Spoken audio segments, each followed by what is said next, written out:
Welcome everybody. My name is Sarah Lynn. I'm the founder and head tutor of Bettering Youth, an academic tutoring company that blends well-being coaching.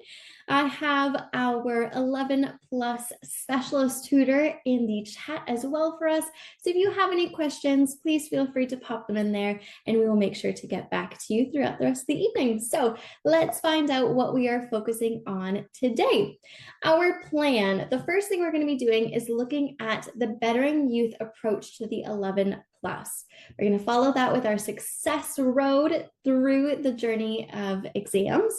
We're going to be looking at how to avoid the biggest mistakes, the secrets to stress-free exam success, why mindset matters, and of course, our program. So let's dig in. For this next step, though, you will need a pen and paper. The reason why is because I'm going to ask you to come on a journey with me. There are two approaches to exam preparation. Indoor A, that is our typical approach. The child listens, the tutor talks. There's lots of worksheets, and really there's no laughter, and everyone feels really hesitant. On the other hand, in door B, we've built our own door. There's laughter. We focus on interest that your child has. It's engaging, it's interactive, and it supports a lifelong love of learning. Like any road, there are going to be red, yellow, and green lights. What I want you to do is I'm going to ask you 3 questions. When I ask you those questions, I'd like for you to identify whether or not you are at a red light, a yellow, or a green. First question. What is your child's well-being currently like? Are they feeling lost, overwhelmed, disengaged? Do you hear a lot of negative self-talk? I'm awful at, I can't do this. If so, they are in the red category.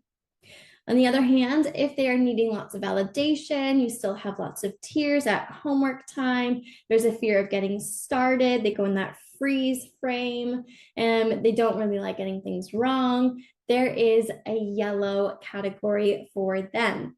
On the other hand, if they love the process of learning, they go through the hassle to the work, and they're happy to take on responsibility, then they are within that green checkpoint.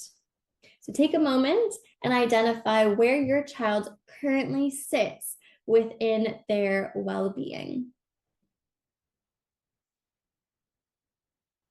Perfect. And if you want, feel free to pop it in the chat as well. It'd be really helpful for me to know where you and your family currently are, but it's also really lovely to see where other families are as well. So some of you may be in the red and feeling really overwhelmed and isolated, but remember, you are not alone in that journey. And sometimes by putting it in the chat group, you can have the camaraderie of going through something that is actually a really stressful time. Okay, speaking of camaraderie, what is the overall family well-being? Do you, as a family, dread homework time? Is there yelling, crying? Do you have a homework battle? It is something that we've coined in our company to have homework battles. And we have a whole slew of resources to help you with that. But if you are currently there, then you are in that red category. Do you need to sit with them and coach them every step of the way? If so, you're still leaning on that validation. They're a little bit uncertain. They're in that yellow category. If you don't even have to worry about them doing their homework or revising, they understand the whole process and it's quite a fluid process, then you are in the green category, and please let us know, and then you can tell us all of your secrets. Last but not least, we are looking at the how to learn checkpoint. Now, this is one that is often overlooked. The process of learning is an actual process. There's different ways that we need to scaffold and distill the information down for your child so they actually can comprehend and put it to long-term memory.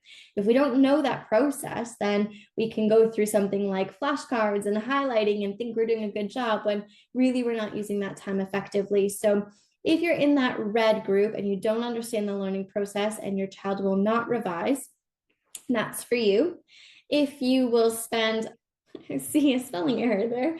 If you will spend hours copying notes but still do poorly on the test, and there's lots of anxiety. This is really typical for students to come back home and they say, yeah, I did such a good job. And then they get their test back and they actually really did poorer than they anticipated. That would be that yellow group because they have no self-awareness. If they know how to schedule their work, if they use various active recall and interleaving methods, and you know what all of those words are, or your child does, then again, you are in that green category. Tally it up. Let us know inside the chat box. Where are you currently sitting? Are you more in the red, yellow, or green, or is it a little bit of a mixture? I want you to do a little bit of self-reflection here. Let's dig a little bit deeper. Now that we have the data, let's look at what it means. What does it mean for you and your family to get more green lights? What would it mean if you had better mental health for your child? What would it mean if your family had more morale around this kind of exam journey? What would it mean if your child felt independently in control of their learning process and, quite frankly, motivated to do it without you having to hassle them? What would it all feel like? All of these things are really important for us to identify because it helps not only you understand that there are multiple processes to getting through a journey and towards the exams, but it also ensures that you're going to get the buy-in from everyone else as well. This is like the why behind it all. So when we work together through Bettering Youth's program, everything is tailored, it's personable, and more importantly, it's student-centered. We want your child to fall in love with the process of learning. This means that we have small interactive group classes or one-to-one personalized tuition. There's options for either. We blend in well-being coaching, so think performance anxiety, dealing with stress, understanding the learning process, and we help with beyond classroom support. So all of our tutors are experienced in mental health support, and they can help with blending in the tools necessary to help your child thrive both within and beyond the classroom. So who am I? Why am I here? Walk down memory lane with I graduated from Teachers College in 2015, and I decided that being a teacher was not quite for me. And the main reason was because I was teaching a year 5-6 class, and I had most of my students coming up to me with mysterious belly aches, unexplainable headaches. They had weird rashes at certain times of the year, and we just couldn't quite figure it out. And then it dawned on me because I felt the same thing when I was their age, and I had a maths test or a science exam spring up. And so I started noting down when all of these things were happening, and lo and behold, there was a correlation between the physiological thing that they couldn't explain and the emotions that they were feeling. So we started teaching them about emotional literacy, and we gave them the tools and the words to identify that bellyache was because they were feeling anxious, and how do we go about doing it? And then I realized that actually the classroom only allowed me to support 20 to 30 children at a time. But if I expanded my reach to work with families and other educators, then we would be able to support many more students. So that's what I did. In 2017, I started speaking at family groups. I went back to school to be trained in cognitive behavior therapy and mindfulness. And we've built an entire brand around blending in well-being coaching. And that is something that we're incredibly proud of because it's created this entire movement where mindfulness and student-led well-being is at the center of education. And now we have partnered up with so many other educators who are proud and happy to go through the exam process with a very specific approach to being. One of our parents have come back to us and they said the blend of emotional support and academic guidance was exactly what our needed. It wasn't just about boosting grades, it was about nurturing confidence, emotional resilience, and a love for learning. Sarah Lynn's approach was like a breath of fresh air. R felt seen, heard, and understood, which made all the difference in his journey. So as you can see, there are many different faculties that we as a company blend together when we approach education. There's coaching, tutoring, and therapy. And now we're very excited because there's even more. Kristen and I have been working tirelessly behind the scenes to pull together past exam papers, questions, and go through them with a fine-tooth comb to create a resource package that is split into 3 different categories: a walk, a run, and a sprint. And this means that we are helping you to scaffold, to layer up, and allow your child to independently move through each program at a rate that suits them. So hopefully by the time that they get ready for their exams, they are at that sprint phase, which means that they are approaching exams very confidently and they know how to handle the well-being, their mindset, their learning approach, and how they're going to show up in the actual exam because they know all of the curriculum. That is the Bettering Youth difference. We go above and beyond. So that means that the skills that we're teaching your child within our sessions are going to be transferable beyond the classroom as well. So that means our tutor promise is that everyone is experienced and qualified in being and mental health. We all have some form of classroom experience, and they've all been interviewed and vetted by myself. So we work with families who also put an emphasis on their child's well-being. So that is why you are here. You identify that your child's well-being is of the utmost importance when approaching exam time. When we actually do our sessions, like I said, that they are personal and we like to blend in different things. So one of our students was very entrepreneurial. So we went through an entire series of fractions, decimals, and percentages, which is a key component in the 11 plus math curriculum. And we did it through building a plushie business. It allowed them a real world experience, but also got that buy-in for them. We go through how to set up revision cycles by looking at what is of a high importance and needs revision, low importance, and just needs a little bit less revision. And we help our students to plan out where they're going to actually revise, where they're going to do their homework, where they have that extra time if they need to do a little bit more. And we help them balance it all out. We also look at fun ways to approach creative writing, which is an incredibly important part to the exam journey experience.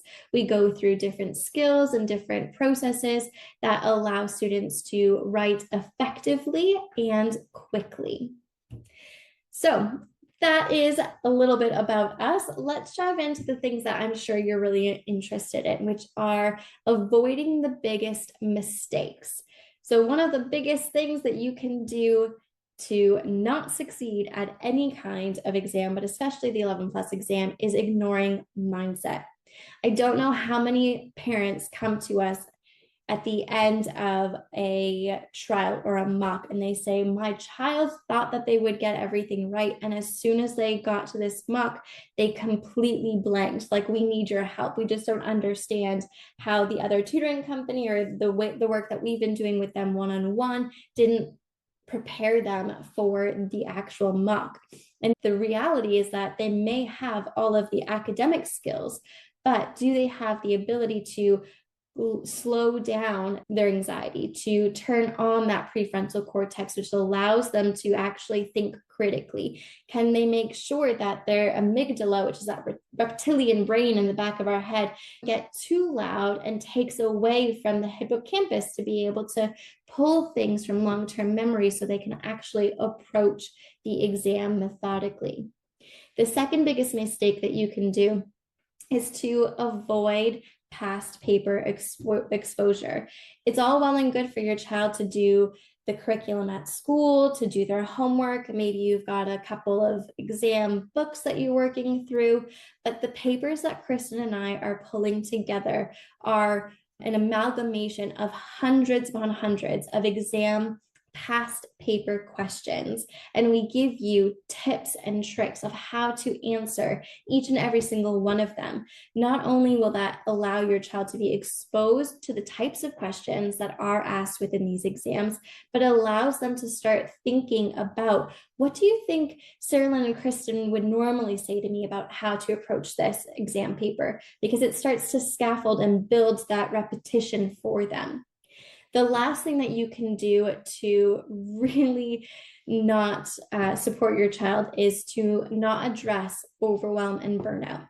Lots of parents come to us in years 2 and years 3 because they've gone through it perhaps before with an older sibling or another child within their family, and they don't want the family as a whole to burn out. They see the tremendous pressure and time commitment that the exams can be, and they want to make sure that they're supporting their child as best as they can. But how do you do that? They've got other commitments, they've got sports, you want to have them in clubs.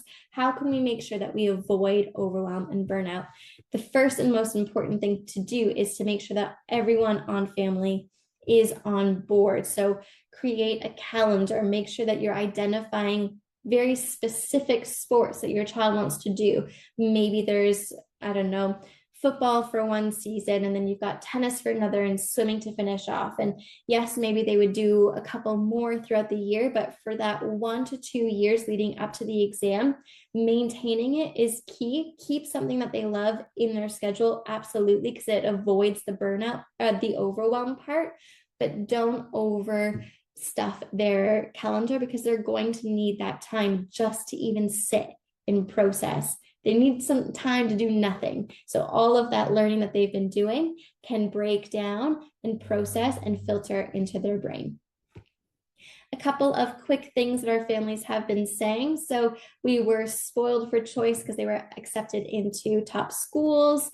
They hear their children participating and sharing ideas without fear of getting it wrong. They're developing resilience of tackling difficult questions more confidently on their own. All of these things can be sentiments that you too feel and benefit from. So 5 steps for stress-free exams. This is actually one of our most downloaded ebooks. I can send it over to you as well. It's free. It's already on our website. But for today, we're going to highlight the 5 of them. So the first is to work out the worries. One of the most important things about exams is how much unknown there is that's tied to it. So when is it going to be? How long is it going to be for? What will they be testing me on? Where will I be setting my exam?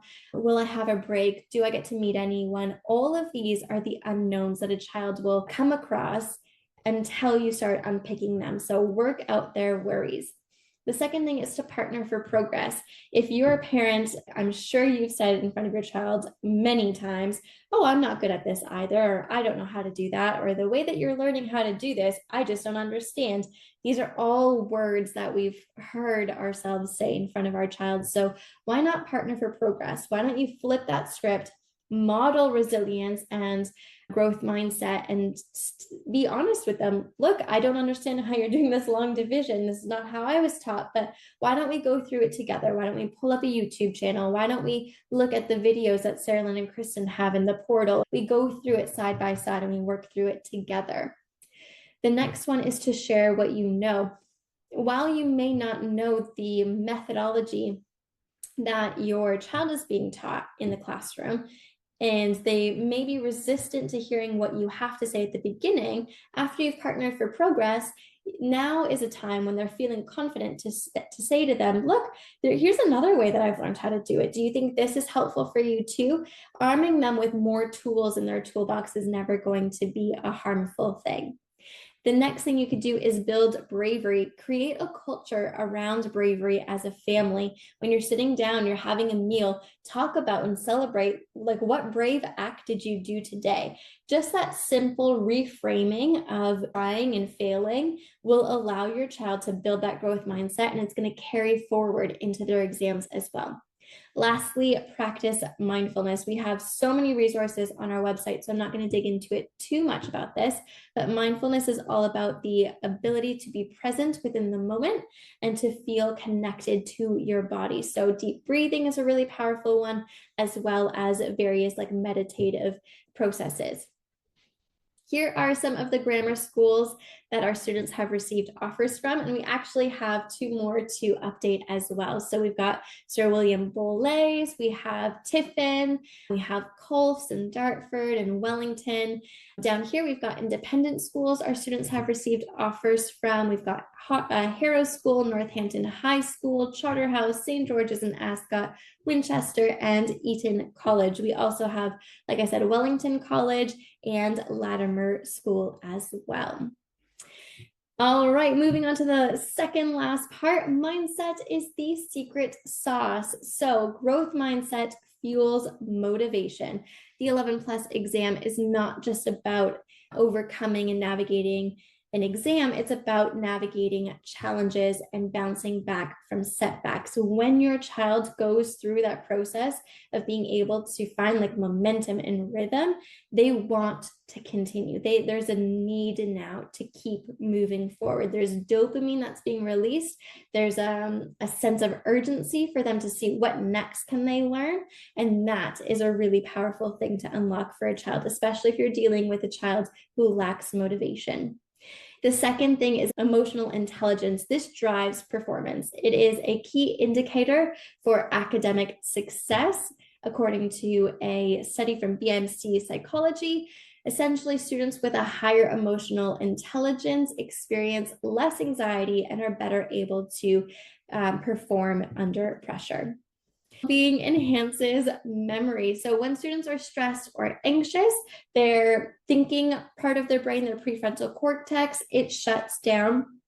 The hypothalamus, which is at the back, that also stops being able to retrieve information from long-term memory. And it essentially means that they're going to show up to the exam and everything that you've worked so hard to learn and practice with them, it's going to go blank. So being able to slow the brain down, get grounded and present within the moment, and really connect to the task at hand without getting caught up in what might go wrong, that whole process is going to improve their cognitive functioning and therefore their performance as well.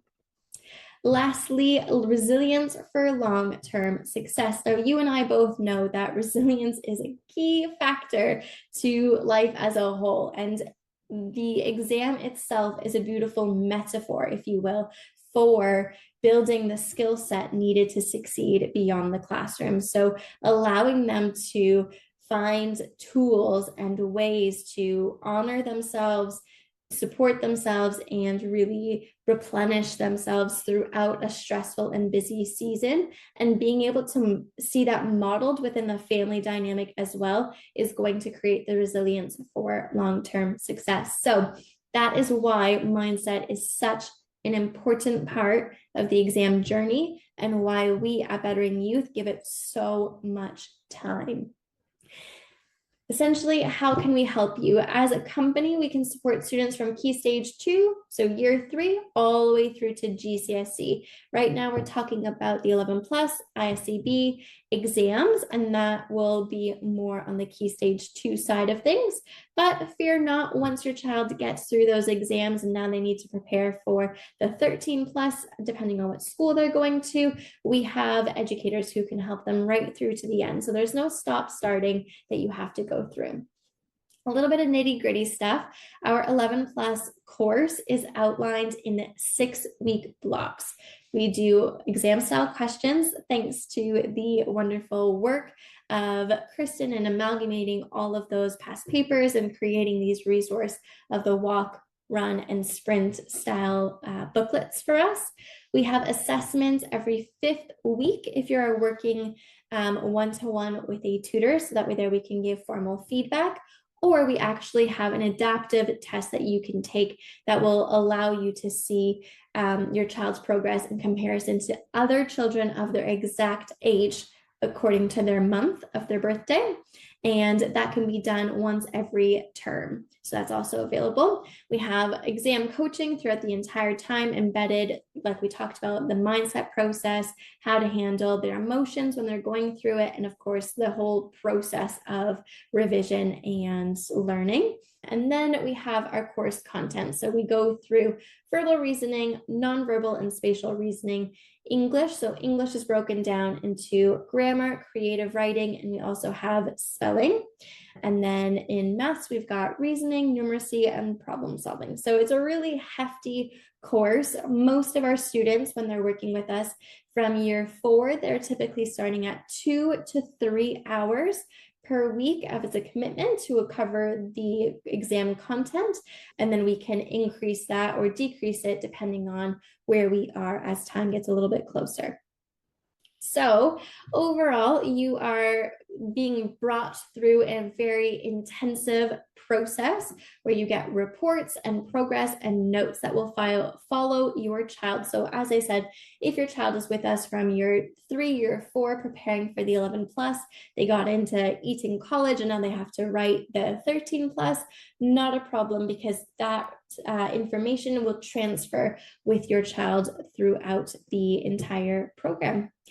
So there are many different benefits to you, as I'm sure you could see and hear already. Essentially, we are there to add an extra safety net, an extra layer to the already fantastic work that you're doing with your child within and what the school is doing as well. We are not here to replace, we are only here to bolster and create an additional superpower, a super up, as you will, so that way there your child has the best possible chance.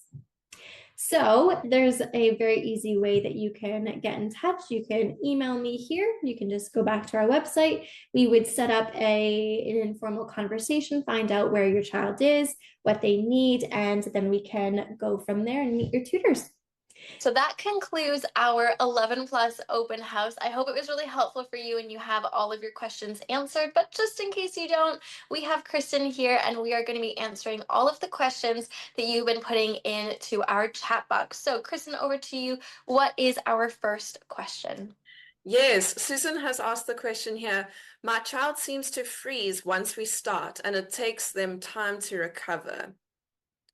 A very common problem for many students, and to be quite frankly, I would probably freeze in a situation as well if I didn't have the right tools. So one of the first things that we do is we teach about the anxiety response within our program. So you may be able to find a little tip or hint of what that looks like if you go through the Bettering Youth website. But we talk about the brain and 3 specific parts of the brain. So we talk about the amygdala, which is our guard dog. We talk about the hippocampus, which is our memory saving elephant, and the prefrontal cortex, which is that wise owl.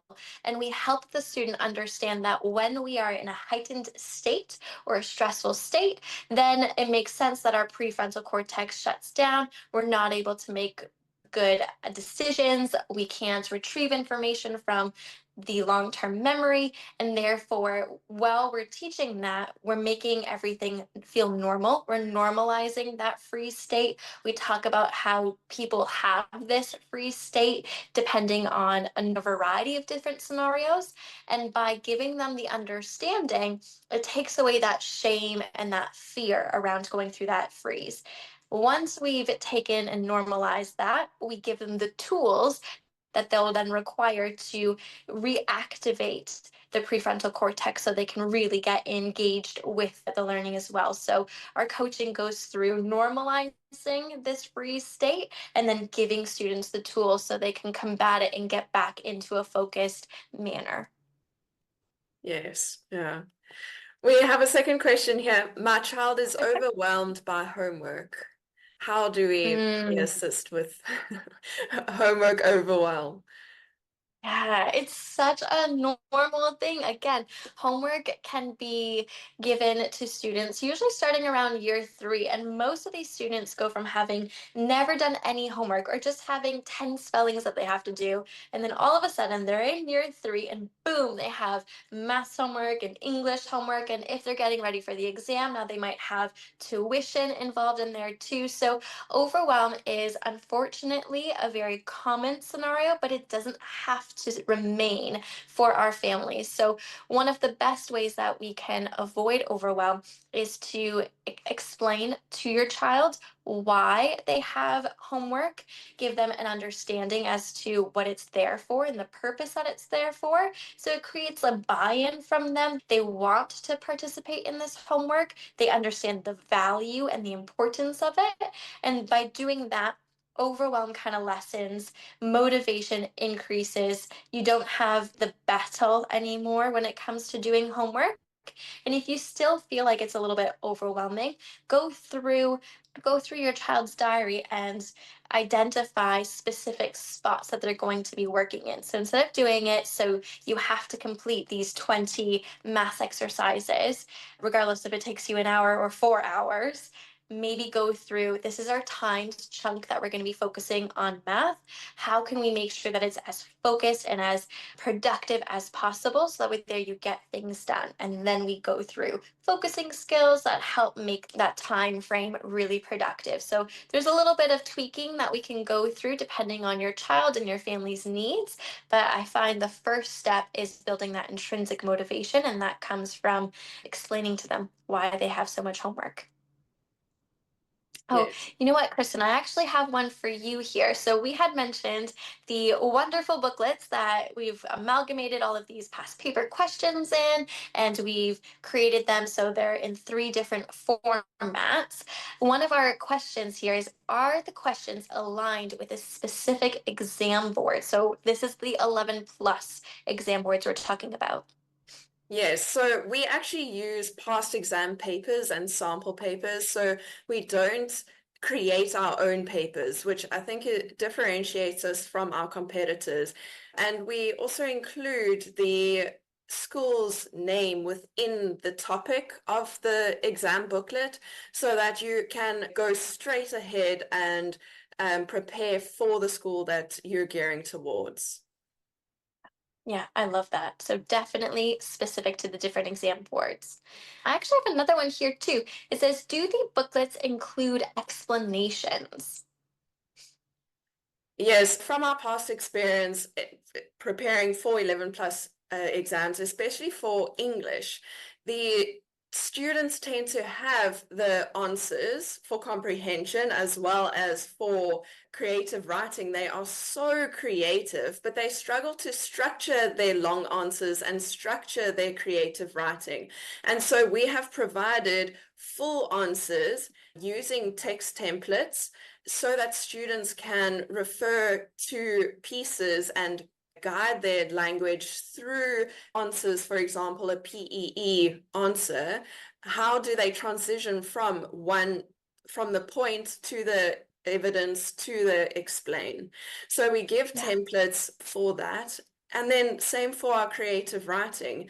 Students have these big ideas and they want to put all of it on paper, but they struggle to structure it in terms of creating that golden thread. So creating from the beginning all the way to the end, following a storyline and having an impactful beginning, having an impactful end, and all the good bits in between, ensuring all of the theory is in there, including emotive writing, language, including your variety of sentence structures, maybe some dialogue, and all of those key pieces in the middle, they are what get the points and really level up your writing.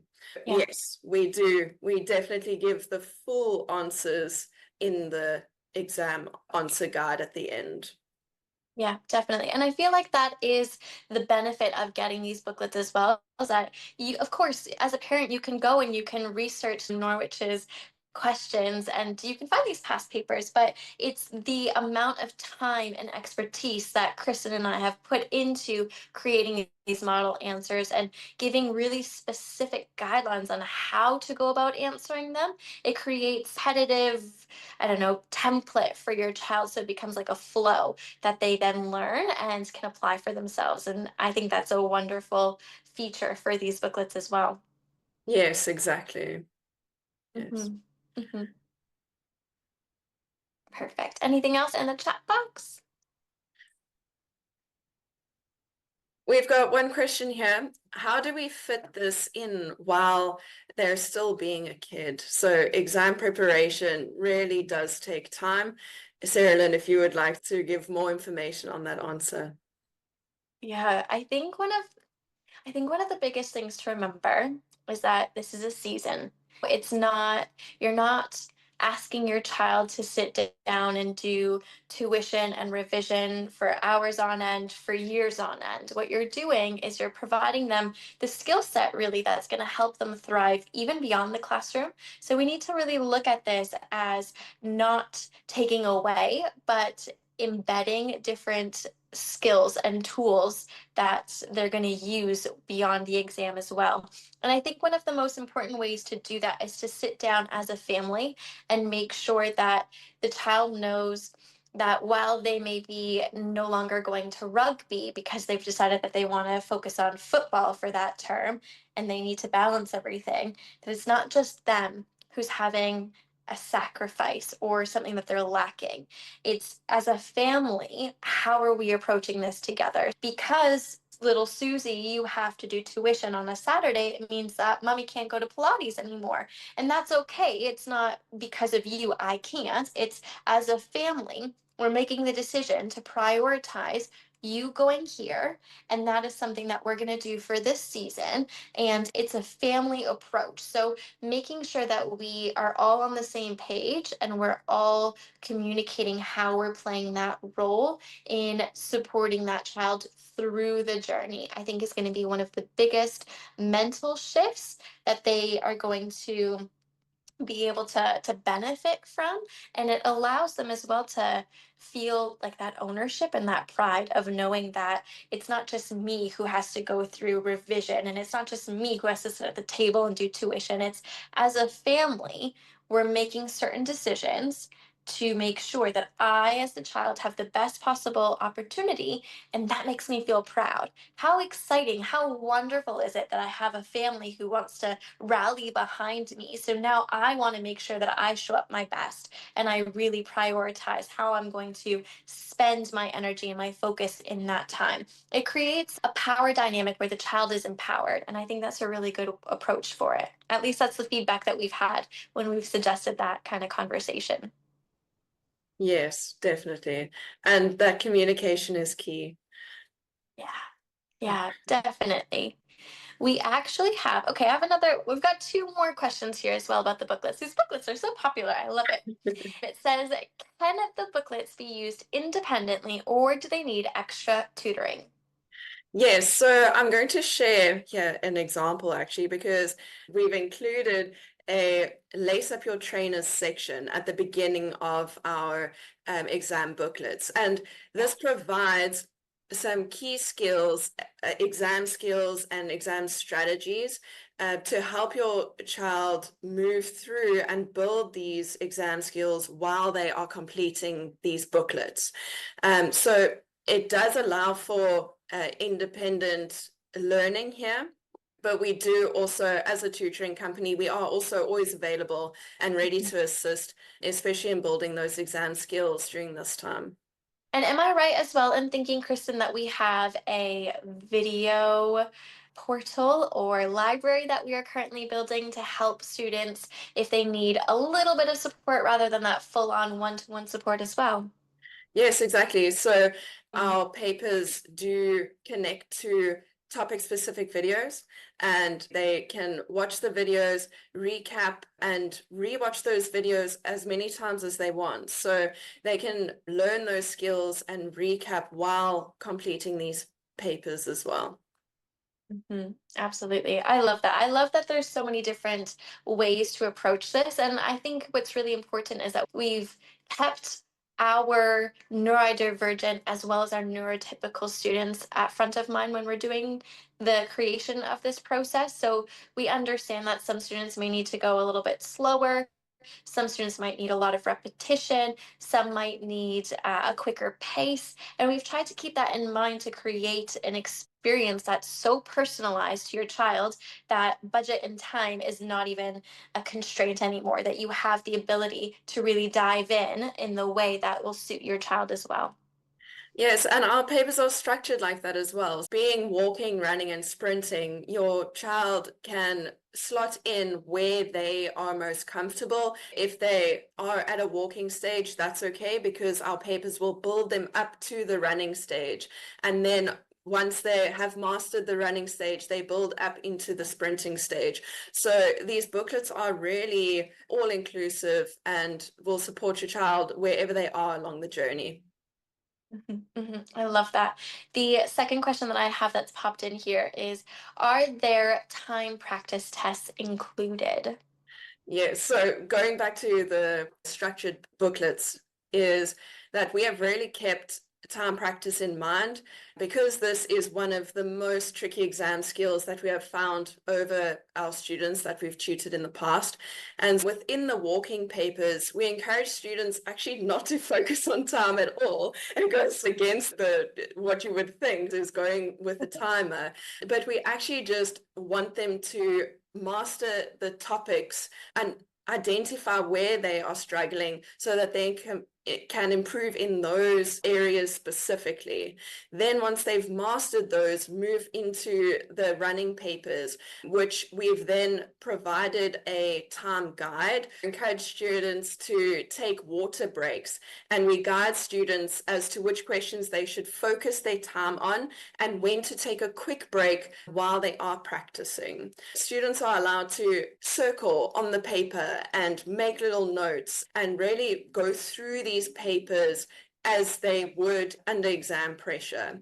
And that will then lead us to the sprinting papers, which the students would have built up their skills towards. And this allows them to complete these sprinting papers under timed pressure and under exam conditions with the best skills that they've built through the walking and the running papers. Yeah. I love that so much too. And I love that we've scaffolded not only the academics and the curriculum, but we've scaffolded the exam skills required as well. And I think that's something that is often overlooked sometimes when parents want their child to prepare for exam situations. They know that there is a time limit. So the first thing they do is they give their child a past paper and they put them right under time pressure. You're automatically creating a negative relationship with your child in time because you're setting them up for failure right off the bat. Let's take away the timer for now. Let's get them confident and comfortable with the curriculum. And then let's teach them how they're going to pace themselves by first assessing how long does it normally take them? And then is that within the time limit that they should be in, or is it too much, too little? Are they making silly mistakes? Use the timer as a guide to build towards really efficient exam taking strategy. I love that. Yes, we want to work with the clock, not against it. That's definitely the way to go Good. about it. Good. Perfect. Oh, we've got lots of positive feedback on these booklets in the 11 plus course, Kristen. This is exciting. That's good to hear. Mhm. Perfect. Okay, I have one more here. It says, what age should my child start using these booklets? I love this question. What do you think, Kristen? So we encourage students or children to start to join these booklets and start working through them from the end of or beginning of year 5, end of year 4. And they're allowed to then build up through the walking papers into the running papers and then end with the sprinting papers closer to the exams. And this gives them time to build those exam skills and really prepare well for the exams and bringing in the time pressure as well, how to manage their time pressure, how to motivate themselves and keep pace through that long period of time. Yeah. Yeah, I love that. And also, my gold standard of communication with parents is start early and start slow. It's always an uphill battle when you are starting halfway through year 5 or the end of year 5 and you're just exposing your child to exam style papers. We want to expose them early so that way the worry or the newness of it kind of it dissipates and it just becomes something that they expect and they know how to approach. And then we can just fine tweak those skills along the way. Amazing. Any more questions coming through? No, I think that's wraps it up for today. Perfect. Oh, I have one more. Most important one. Are they available in digital format as well as print? Yes, so they are available as a PDF to download, and then you're more than welcome to use it on your device, or you can use it in the old-fashioned way of pen and paper. It seems everything's moved on to technology these days. So pen and paper is also very much welcomed here, and that actually brings me on to another topic. While talking about bettering youth inclusivity in tutoring, that these papers are also, they keep SEND students in mind. So we have used, for example, dyslexia-friendly fonts and spacing and the paragraph structures, for example. We don't want to create these long, extensive answers. Even though we do answer fully, we keep the text short and simple. And this all allows for easy reading. With the printable copies, we have actually also provided printable tools. So for example, a reading square that you can print out, and your child may then use the square to slot down through the questions, ensuring that they are fully focused on that question and able to answer it specifically. We then have also provided a few extra tips in that beginning, lace up your shoelaces, and in the introduction paragraph, we've included a few tips and tricks to encourage and support your children who are most likely experiencing some anxiety around the exam time, and especially under these exam pressures. So we have really closely incorporated mindfulness and well-being while creating these resources and made them as inclusive as we possibly can.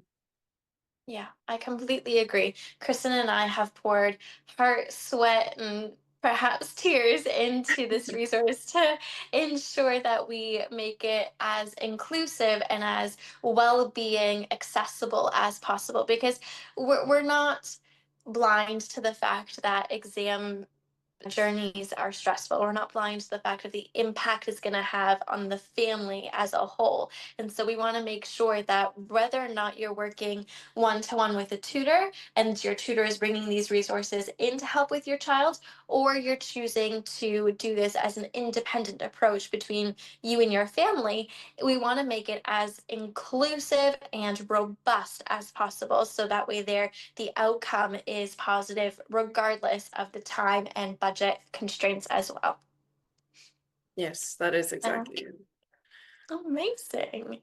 I think we are ready to wrap up. We want to thank you so much for giving us your time this evening, this afternoon. We're so incredibly grateful to be part of your journey. We cannot thank you enough for welcoming us into your home, and we're excited to find out how we can continue to support your child. Don't forget, the best way to get in contact with us is just through the website betteringyouth.co.uk. You can send us a message there and we will get you in touch with your wonderful tutor and your PDF booklet. And don't forget, because you attended today, one of them is complimentary.